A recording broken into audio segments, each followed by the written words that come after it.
Iz boksa Džele izlazi Uglješić, iz boksa Jojobe Dragan Živanović pušta trku javno komunalno preduzeće Bogatić. Na čelu ove trke Kameni Bili, međutim čelo uzima Džela.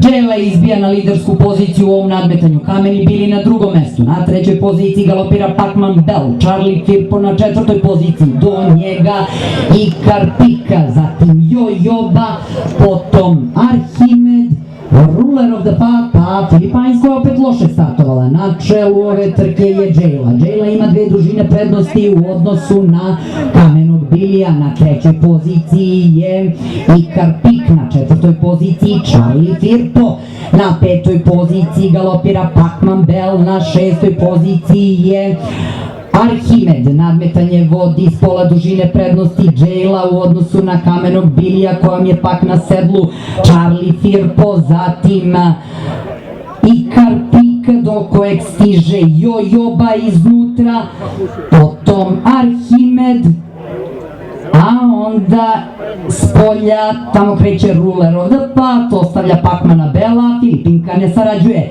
Na čelu ove trke izmena, Kameni Bili uzima čelo od Džele, na trećoj poziciji galopira Arhimed, na petoj poziciji Jojoba izbio na treće mesto.